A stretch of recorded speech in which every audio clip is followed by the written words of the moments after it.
Hello, thank you for joining with me. We are in A Course in Miracles. This is the Foundation for Inner Peace, 3rd edition. We're surrounded by the babies, but nobody's sleeping or snoring. We are on Chapter 9, The Acceptance of the Atonement, and this is Section 8, Grandeur versus Grandiosity. And we're going to read paragraphs 1 through 6 today. And somebody had made a comment as to why I say this prayer every day and why it's the same one. And the reason is I think it's very important to set aside everything that we think we know. And me especially, I'm only speaking for myself, honestly, for an open mind and a new experience so that we can receive what God would have us receive, which is the truth. But I almost died because I wasn't able to grasp that for so long. So setting aside everything that we think we know, I think I know, for an open mind and a new experience is necessary for me. This body was not capable of that for the longest time. So that is why I say this prayer. Dear Father, if left to my own devices, my perception will be skewed. I surrender to you everything that you think and feel, that I think and feel, Please allow me to set aside everything I think I know about everything, God. Enable me to have an open mind for a new experience in all things. Help me to see as you would have me see, do as you would have me do, go where you would have me go, which is nowhere today, and say what you would have me say and to whom. Nowhere physically, anyhow. Thank God for Zoom. And so it is. Amen. Okay, Section 8 of Chapter 9, Grandeur versus Grandiosity. Grandeur is of God and only of Him. Therefore, it is in you. Whenever you become aware of it, however dimly, you abandon the ego automatically, because in the presence of the grandeur of God, the meaninglessness of the ego becomes perfectly apparent. When this occurs, even though it does not understand it, the ego believes that its enemy has struck and attempts to offer gifts to induce you to return to its protection. Self-inflation is the only offering it can make. The grandiosity of the ego is its alternative to the grandeur of God. Which will you choose? Grandiosity is always a cover for despair. It is without hope because it is not real. It is an attempt to counteract your littleness based on the belief that the littleness is real.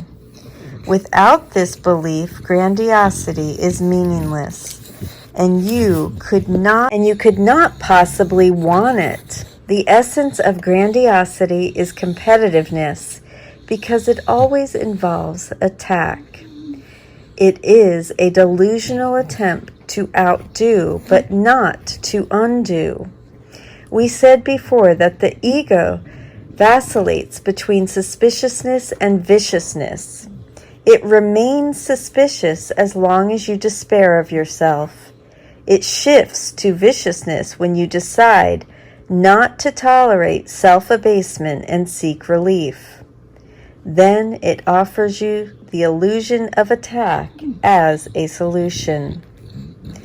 The ego does not understand the difference between grandeur and grandiosity because it sees no difference between miracle impulses and ego-alien beliefs of its own. I told you that the ego is aware of threat to its existence but makes no distinctions between these two very different kinds of threat. Its profound sense of vulnerability renders it incapable of judgment except in terms of attack. When the ego experiences threat, its only decision is whether to attack now or to withdraw to attack later. If you accept its offer of grandiosity, it will attack immediately. If you do not, it will wait. The ego is immobilized in the presence of God's grandeur because His grandeur establishes your freedom. Even the faintest hint of your reality literally drives the ego from your mind because you will give up all investment in it. Grandeur is totally without illusions, and because it is real, it is compellingly convincing. Yet the conviction of reality will not remain with you unless you do not allow the ego to attack it.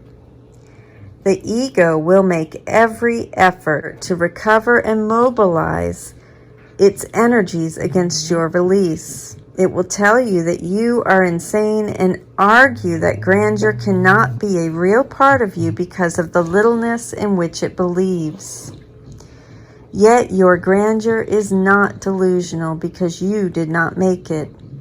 You made grandiosity and are afraid of it because it is a form of attack, but your grandeur is of God who created it out of His love. From your grandeur you can only bless because your grandeur is your abundance. By blessing, you hold it in your mind, protecting it from illusions and keeping yourself in the mind of God.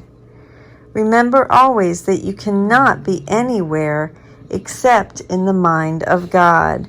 When you forget this, you will despair and you will attack.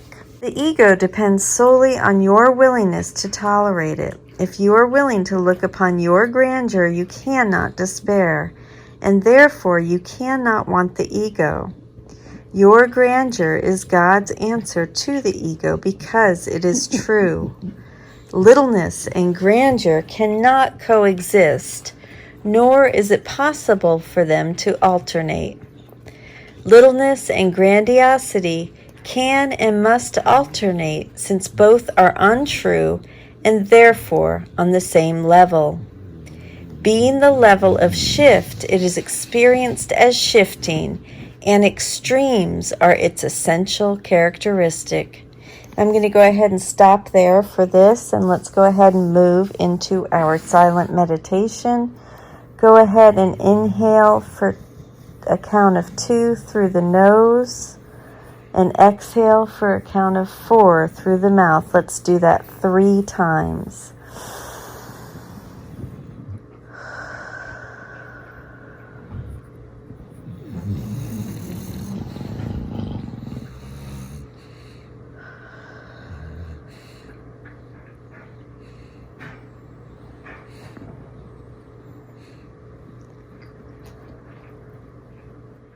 Now let's move into a 3x breath, in for a count of 3, out for a count of 6. Go ahead and do that 3 times. And then the 4x breath, in for a count of 4, out for a count of 8. And I'll go ahead and read lesson 101. God's will for me is perfect happiness. God's will for me is perfect happiness. Let us continue with the theme of happiness. There is no sin, it has no consequence. God's will for me is perfect happiness. Give these 5 minutes gladly to remove the heavy load you lay upon yourself with the insane belief that sin is real. Today we can escape from madness. We are set on freedom's road. God's will for me is perfect happiness. This is the truth because there is no sin.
God's will for you is perfect happiness, because there is no sin and suffering is causeless.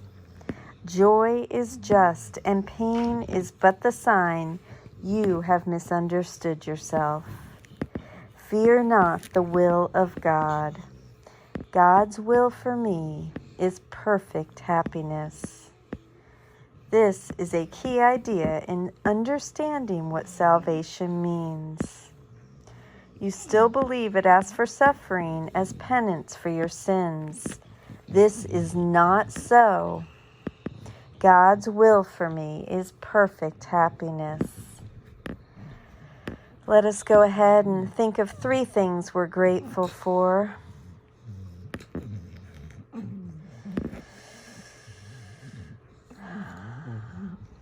Let us find the joy that these thoughts of gratitude introduce to our heart center and to our minds.